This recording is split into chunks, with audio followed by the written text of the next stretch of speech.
You actually cannot be critical and curious at the same time. Okay. Thank you for that. Yes. Yeah. So I realized when I'm really critical, I'm like, oh, we need to swap this narrative around and start asking some questions because you cannot do both.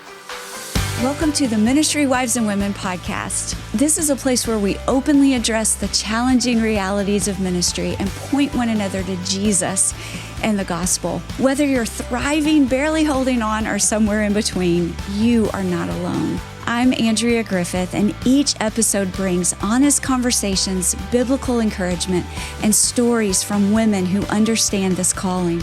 This podcast is part of the Church Hub, where we're committed to strengthening ministry leaders and the families who walk with them. We're so glad you're here.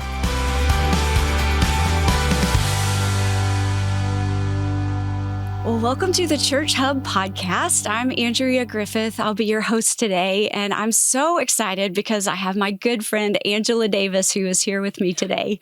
Welcome, Angela. Thanks, Andrea. It's good to be here. I'm so happy to have you. So I remember, I think, meeting you and Jim when you came on as new speakers. I think that's right. Yes. For the Family Life. And one thing that people might not know is when you come to be a new speaker at Family Life, you always have to do a what? A skit.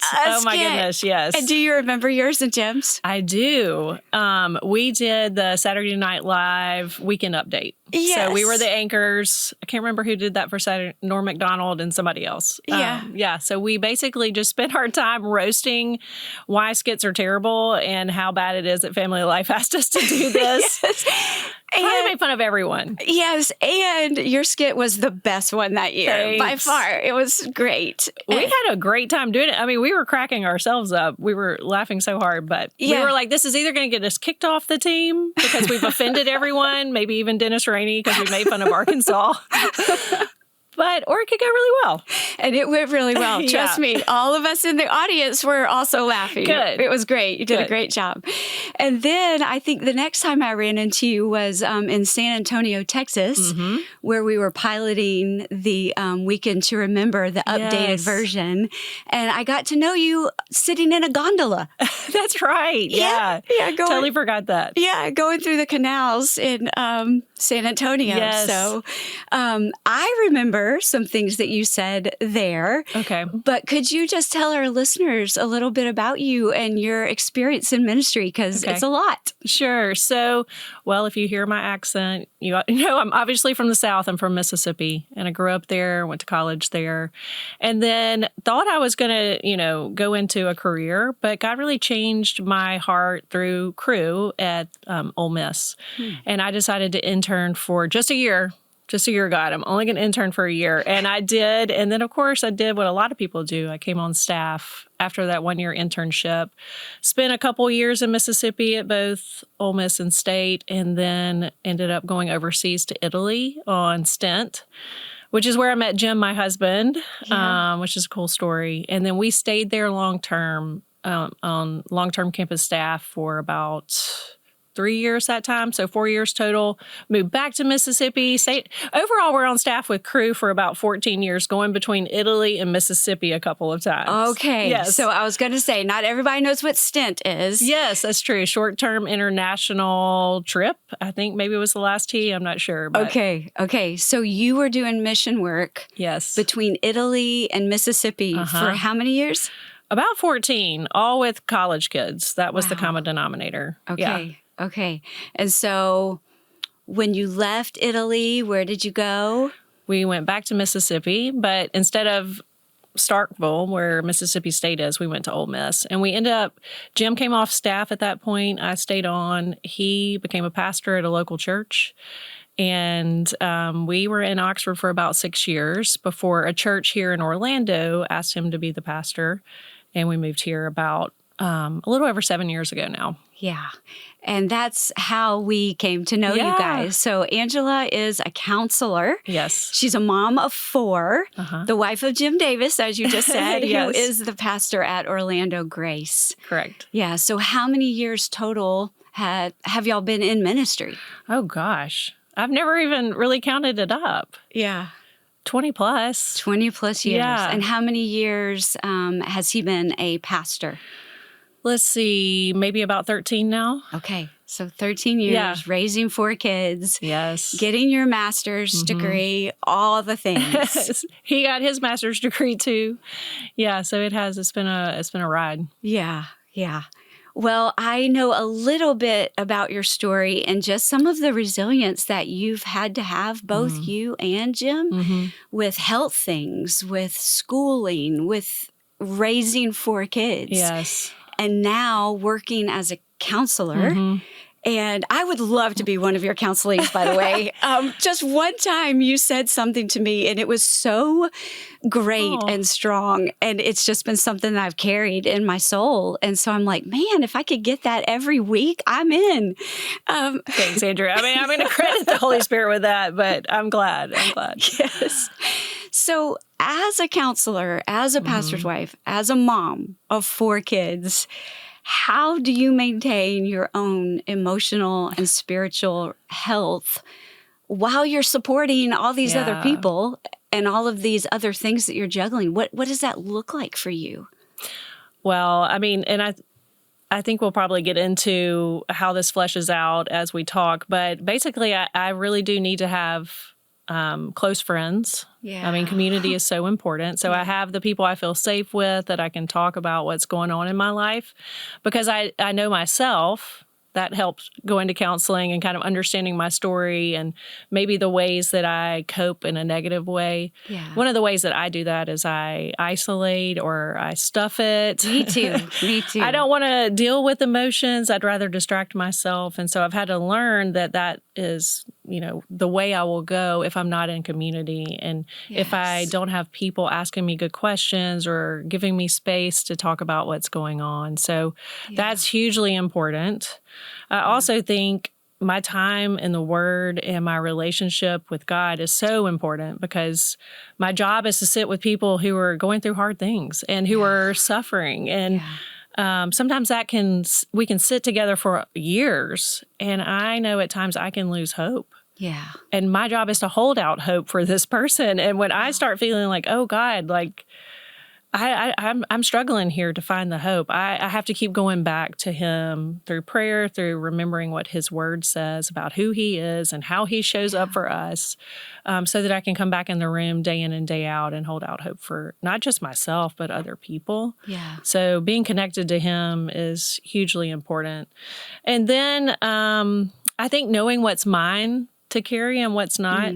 That's so good. So a lot of people, which is how I got into counseling, I realized people would just open up and start kind of laying things out for me. And at first I would kind of take all that on and it would feel so heavy. But I've had to realize, okay, what is actually mine to hold?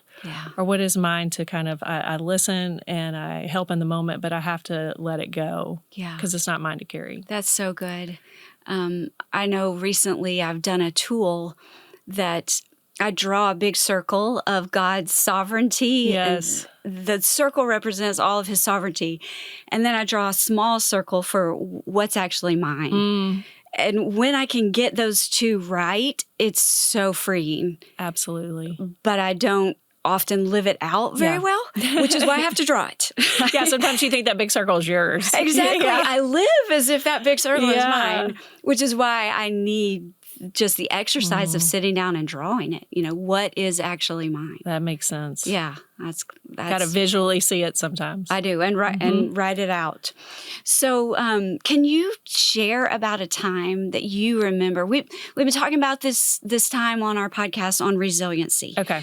And we've been talking about that resilience is the strength to endure hardship, suffering, and challenges without losing faith, hope, or love, which is exactly what you were just saying. Yes. Like, how do I hold out hope to people who don't have any? And so have you had a time in your life where you've really had to dig down to be resilient? And what was that time like? What does that look like for you? Gosh, I mean, so many times. There's a wealth of stories there. But thinking about just the audience, one that came to mind was in 2020. And I know you know this story, but obviously COVID's happening and it's an election year. There's a lot of things that are kind of coming to a head. And in our church, Jim had been the pastor about 2 years. So we have a lot of people with a lot of different thoughts on how to handle the mask or no mask or showing up or not, how Jim should be handling that. Yeah. Election cycle. A lot of people have opinions. And then there was just a few more things. He had a podcast that had its own subject that people weren't excited about. And so all these things came to a head, and really just a mass exodus happened from our church. Wow. And again, we've been there 2 years. So we are still feeling like the newbies, and we're still trying to get, our feet under us. And the people that were leaving were the people who had really loved on us when we came in. They had felt to me like the people I could trust, I kind of looked up to, respected. And in that moment, in that time period, when they're saying really bad things about my husband in our church, I went to my default pattern of coping, and that's, hey, I'm gonna isolate. I'm gonna put a huge wall up, and I'm gonna just kind of nurse my pain, which kind of festers into anger and bitterness. And I had some really great things to hide behind. Like, I have 4 kids, and my youngest is, my most challenging, and he was probably 4 or 5 at the time, and I hid behind him. He needed a lot of oversight. Yeah. And I was okay with that. And I slowly kind of faded into the background, believing this narrative that was just kind of eating away at my heart. And it wasn't, I let that go on for, 6-9 months until I really, through the prompting of the Holy Spirit, I believe, to check in with myself. And I went to a counselor. I was like, I need to come in. I need to start talking about this. I try to do that, regularly, but I hadn't established someone since we were kind of just coming to town. I was trying to establish all my kids in school. Yeah. But I needed a place where I could just start talking about how I felt instead of stuffing it down and ignoring it and distracting. Yeah. And she really was so wonderful at asking me questions. Like, why do you feel that way? What makes you feel that way? Why do you see it that way? Helping me kind of unpack this narrative that I'd built for myself that wasn't necessarily true. Yeah.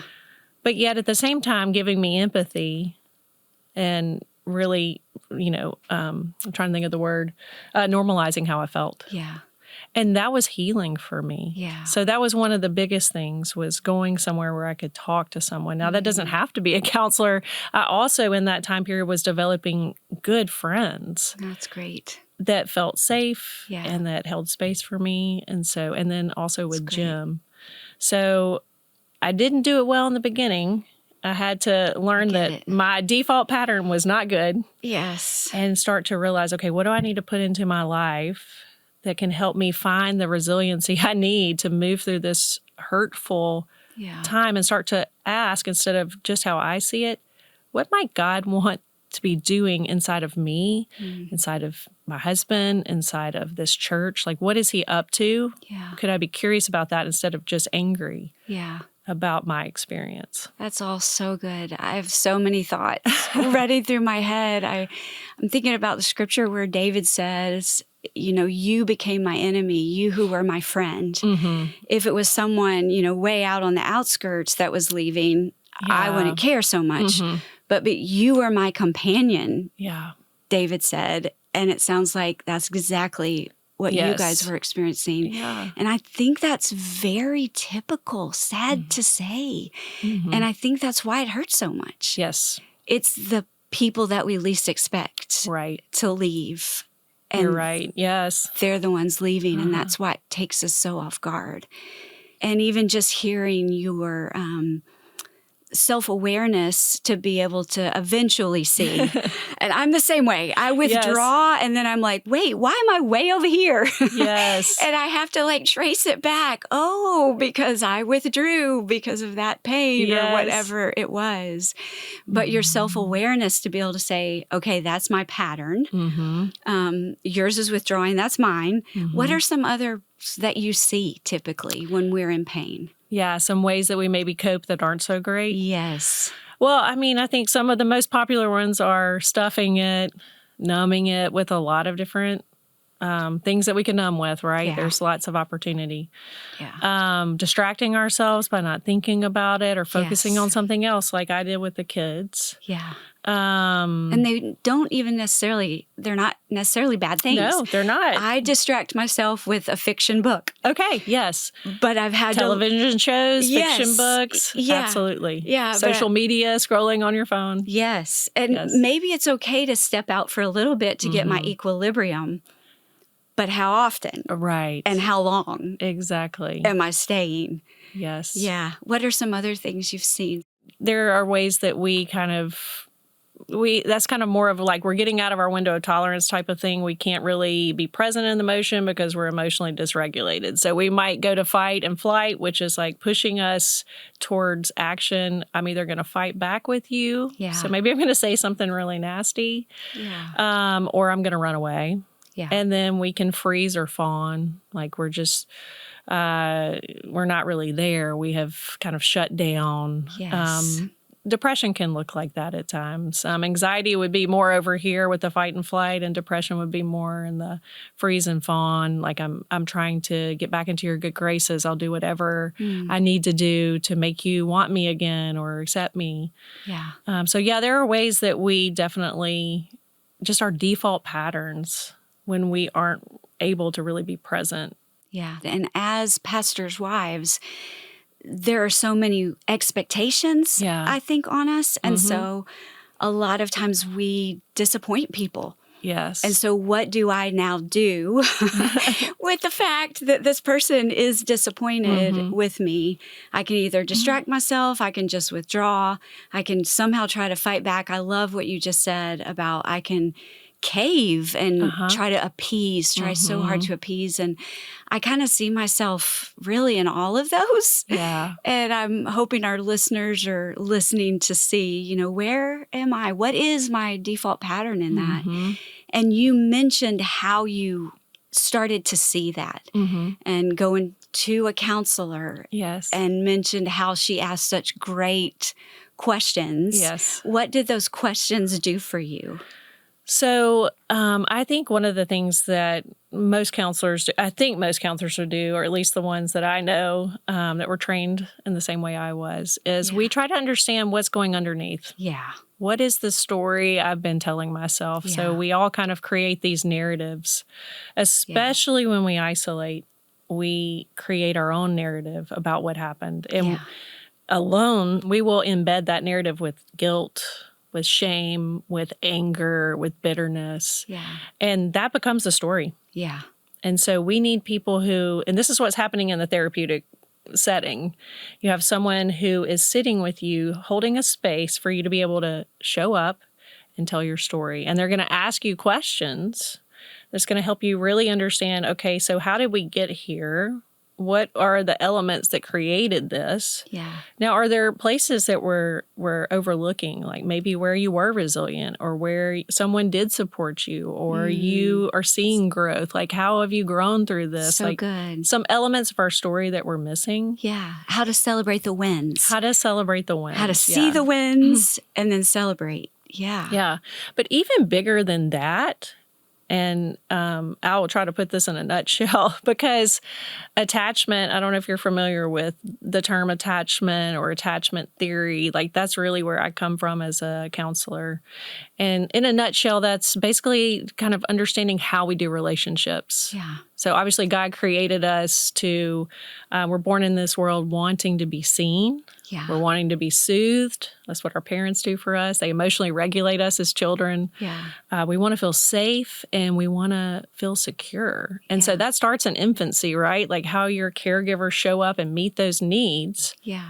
Establishes a foundation of how you do relationships for the rest of your life, which is crazy. Right. Yes. But it's set so early on. And if that doesn't happen, that secure attachment, then we're going to develop ways that insecure attachment are going to distance us from people.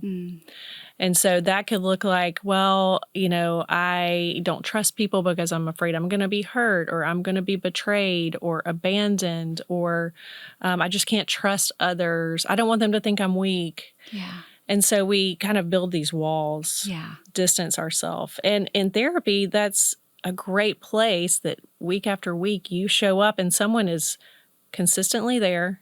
They are making you feel seen. Yes. They're making you feel soothed. Yeah. We try to emotionally regulate as much as we can when someone's upset. Yeah. We help you feel safe and secure. Yeah. So you're building that secure attachment even just in going to a counselor Yes. week after week. Yes. Which is in turn changing the way you will show up in relationships. Yeah.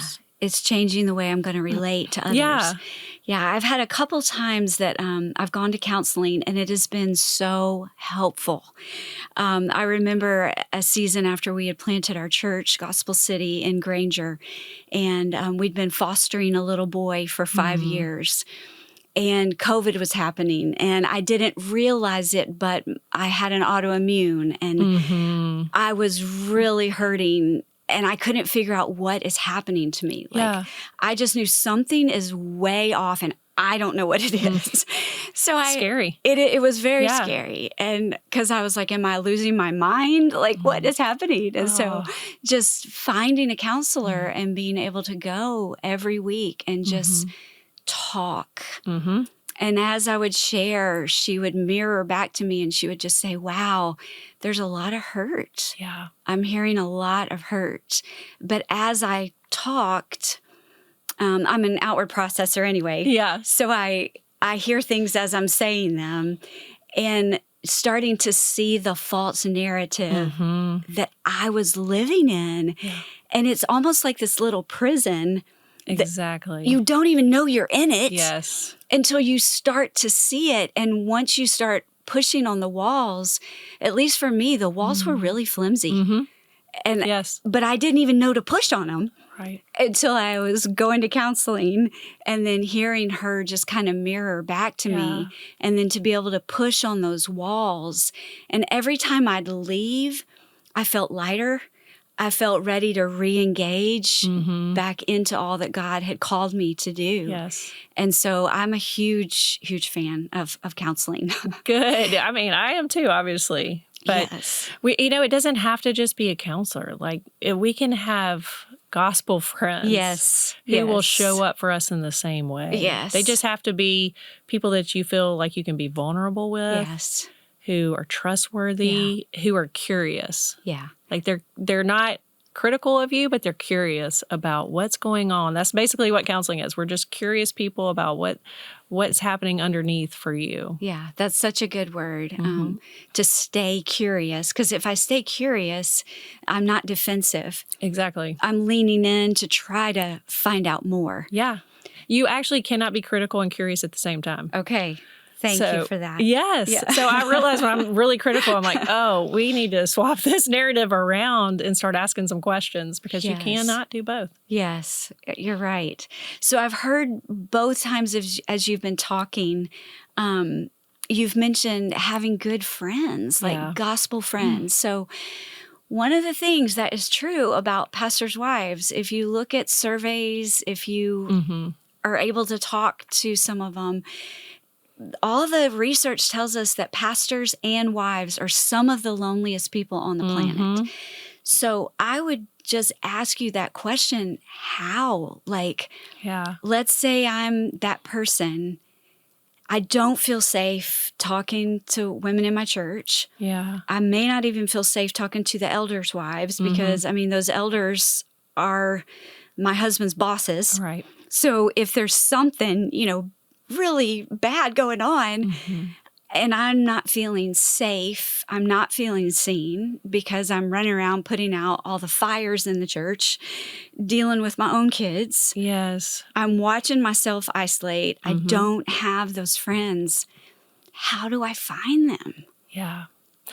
That's a great question. And, it's going to look different for different people, but I will say in the two church contexts that we've been in, they have felt very different. Yeah. In the first church, I didn't even feel like a pastor's wife. And I don't know if that's because my husband was an associate pastor and there wasn't as much maybe focus on us. I developed some really good friends in the church, and I felt when I showed up to church just like a normal person. And that enabled me just to be who I was. Yeah. In moving to Orlando, I would say that I do have friends in the church, but they are also probably parents of kids who are at my kids' school. Like we have other overlaps, Okay. Yes. not just from church. And that I don't know if it's just the consistency of seeing them more than just once a week or twice a week. Like we're seeing each other daily that enabled us to develop these friendships, or even around having kids the same age or playing the same sports. We're sitting in the stands together. You know, a lot of it is convenience of place. Yeah. Who is showing That's up with good. you at the same place. But then I would notice they're also at church. And so we also think the same things, or we value the same things. We're coming from the same spiritual lens. Yeah. And I would more start to pursue those people. Yeah. And I am not afraid, you know, with like a Bible study that the church is putting on. I know one time I got placed in a small group with a leader that I was like, I 100% do not feel safe with this person. So I did tell the lady doing the groups, I'm like, please just keep this to yourself, but I need to move. Like I did have to advocate for myself at times. I love that, though. Yeah. I love that you advocated for yourself. Yeah. Yeah. And then I told Jim too, like with community group, I felt a sense after I started doing the work of trying to understand why I was putting up all these walls, what is God doing in our church, I felt the Holy Spirit prompting me to reach out to others. Like he showed me, he's pushing me back into the church, back into community. So I need to make more effort. I realized like, okay, God, you were giving me a nudge here. Yeah. And so I wanted to get back into community groups. And I really kind of formed the community group I would feel safe in. I don't think that's wrong as a pastor's wife. Yeah. Because I think the church shouldn't just be a place we show up and serve, but we should also be a part of the body. Yeah. And I wanted to feel like a part of the body. Yeah. And so we did. We put couples in there that like I had relationship with or that we knew would be safe. And I have pushed myself at each group to be honest and to share what's really going on. Yeah. So that I know I have people who are there to support me. That's so good. Yeah. I think I did it all wrong. We heard recently that our some of the people on our staff, they're in a small group and they've been in that one small group for all the 13 years, you know, that we were there.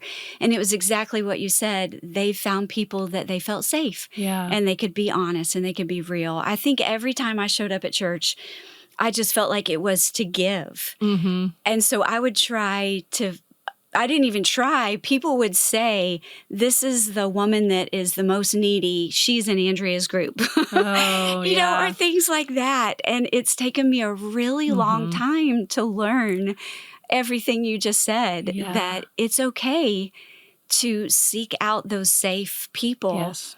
And have relationship there. I don't always have to be the one that's pouring out. That's right. And that's where you use that filter of, is this mine to hold? Yes. You know, yes, I want to serve. What is my capacity? Yeah. Does Andrea need to hold and take care of all the needy people? No, because it will sink Andrea's ship. The answer is no, yes. but it took us a long time to learn that. Yeah. Well, I mean, we all have our different time frames of learning, but I just think you ask, okay, God, is this a person that you really want me to invest in? Yeah. Or is this not something I need to take on? Like, this is so not good. mine to hold. There is a whole church of people, you know, full of people. Yeah. Who can minister to this woman too. Yeah, it's so good. Because I've found that when I am unhealthy, I create unhealth within my family. So now I'm affecting the pastor. Within my kids, the people that I want to shelter and love the most. Yeah. But because I'm unhealthy, it's kind of spilling over. And then that can go out into my church. And so it's really important that I stay healthy. Yes. And so for me, that's been finding gospel groups and even creating them. So I host gospel groups in my home where we teach about empathy, where we teach about this is what it looks like to be curious. Oh, I love that. Instead of judgmental. Yes. And that type of thing, I couldn't find it. And then I did find it outside of myself. So I was like, I've got to bring this to where I am. Yes. And that has made all the difference for me, just having those friends and getting our hearts to the gospel. Oh, that's so good, Andrea. Yes. If it doesn't exist, you've got to create it. Yes. and thank the Lord that he doesn't leave us on our own to create it. Yes. He's the one that brought us the gospel in the So first true. place. Right. He's the one that is our friend that sticks closer than a brother. He's the one that's pursuing us. And so we just have to find out, okay, God, where are you at work? You're at work in your word. You're at work in some of these people that you're bringing across my path. Help me find and create the group where your word is active and alive and where we're getting our hearts back to the gospel. Yes. So thank you so much for being with us. I know we get to have another time together. Yes. But I've just so enjoyed talking to you today. And thank you so much for being a part of the Church Hub podcast. Oh, thanks, Andrea. It was a pleasure to be here. Thanks for joining us today. If you'd like to learn more about the Church Hub and how we're strengthening ministry leaders and the families who walk with them, you can visit thechurchhub.org. Until we meet again, I'll be praying that you experience the nearness of Jesus.